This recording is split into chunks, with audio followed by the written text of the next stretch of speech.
Hi, welcome to another episode of Webcam Sessions. This week we're going to be talking a little bit about bar chords and a cool little exercise that you can start to do whether you've never played bar chords before or you're playing them and struggling with them, or you just want another way to practice them. This is a really cool little trick to be able to introduce them in a different way. So let's go ahead and take a really common chord progression. Let's go and pick up our ukes and let's play C, A minor, F, and G7. One of the most common chord progressions we'll see. Oftentimes we see this called as a 1-6-4-5 progression, and a lot of different songs will use it. So typically when we play something like this, we're going to play a C chord with our ring finger here on the 3rd fret of the A. Then we'll go to our A minor. Typically our middle finger here will go up to the 2nd fret. And then we'll play an F. Our index finger will go here to the 1st fret of the E string. And then our G7, our index finger will stay there, the middle finger goes down 1 string, and the ring finger kicks on to the 2nd fret of the A string. Right, so C, A minor, F, G7, right? Pretty simple chord progression, and it sounds pretty nice, right? So if I do like my down, down, up pattern, it could sound something like this.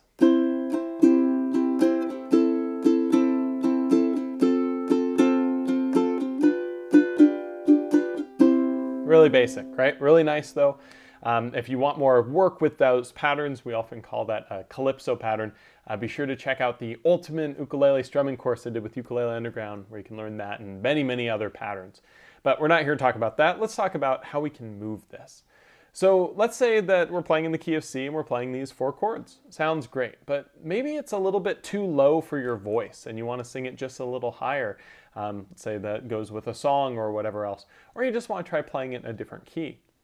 Well, the best way to do that is to bar across a fret and play the same thing.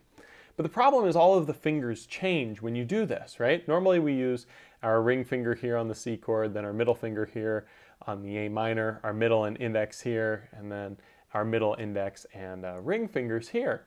And if we incorporate a bar, everything changes. So a little exercise to start this is to no longer use the index finger when playing these. If you notice, typically I'll have 1 finger per fret. So the C chord will have that ring finger because it's my 3rd fret with a 3rd finger. And each one of these chords we'll try to follow this until the G7 where we have 2 fingers on 1 fret, right? So in this whole entire exercise, we normally don't play with our pinky at all. Let's try playing with our pinky. Let's try incorporating that and no longer using the index. So for our C chord, we're going to kick it down 1. We're going to use our pinky here on the 3rd fret. You'll notice that will immediately feel awkward because the pinky is not used to playing something like this. Now we'll go to our A minor chord. Instead of using our middle finger, let's use our ring finger to come up. And then from here, we're going to use our middle finger on the 1st fret to get the F chord. And then for the G7, we'll put the ring finger down 1 and bring the pinky up. Now you're probably thinking, why am I doing this? It's so inefficient. The index finger isn't being used at all.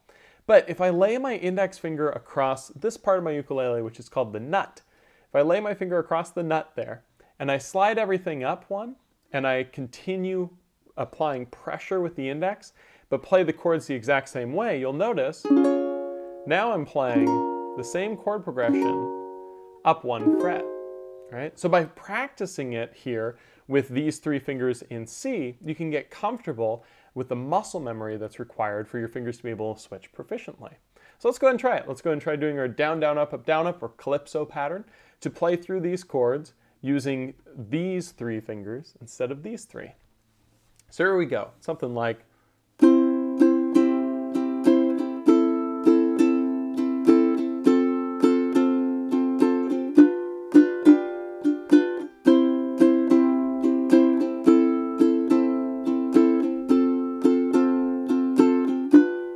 one more time.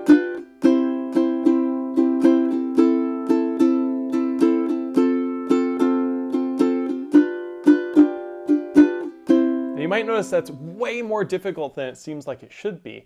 And that's essentially a product of muscle memory, or kind of lack thereof. So often when we learn something, we get comfortable with it the way that we get comfortable with, and any slight alteration to that becomes immensely difficult to overcome. So even if you're not worried about using this with bar chords, it's a really great example to start getting these 3 fingers used more than just these three, especially the pinky. We so often leave our pinky out and we don't use it quite enough in strumming. And when you think about it, if you don't use the pinky, you're omitting 25% of your capabilities with your fretting hand, right? And so doing this exercise omits the index, but allows the index to then be able to bar across so that we can move this entire shape up, right? So let's talk a little bit more about moving that. Well, right here I'm playing 0, 0, 0, 3. I'm going to take my index and bar it across as if there was a fret below, right? And now I go to this one here, the A minor, and that's going to be 2, 0, 0, 0, right? This next one here, the F, 2, 0, 1, 0. The last one here, G7, 0, 2, 1, 2, right? Well, if I add the number 1 to this, I can end up with my index finger barred all the way across the first fret, putting my pinky here on 4, and now it's 1, 1, 1, 4. But the perspective is the same, right? This and this are the same, just moved up. So then my A minor, my ring finger goes out here to 3, but again, I'm barring all the way across 1, so it's 3, 1, 1, 1 instead of 2, 0, 0, 0. Then I can take my middle finger, place it here on the 2nd fret of the E string, and then finally for that G7 shape, so it's 1, 3, 2, 3. Instead of 0, 2, 1, 2, but the same sort of shape. And we can keep moving it. Funny enough, the hardest thing to do is bar across the 1st fret. If we go up to like the 5th fret, for instance, we're actually now playing this same chord progression in the key of F. Right? You'll also notice when I play that G7 shape, when I'm doing the bar there, I tend to not have my index finger bar all the way across. I tend to have it pivot a little bit because it really just needs to hit that G string because the other 3 strings are covered with other fingers. And so that little pivoting motion makes it a little bit easier to play with. But there's a little trick that you can do. Again, it's a lot of information with moving chords, but essentially what we're trying to do are play this simple chord progression with these 3 fingers instead of these 3 to get comfortable using our pinky more and using our fingers in different ways. As you get comfortable with that, you can actually move it up by just using the index finger to bar all the way across and play the same shapes in different places. So let me know in the comments below if you have any questions with this. And you know, as you're working with bar chords, a few quick tips are the closer you are to the actual fret wire, the easier it is to bar. So instead of going down this way or even in the middle, try getting close to the actual metal. That will help get the tone to be a little bit more consistent.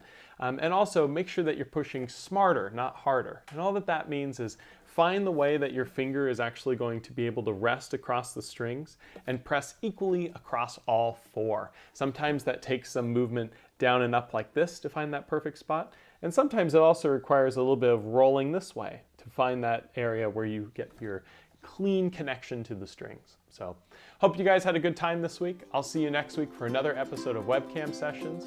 Have a great one.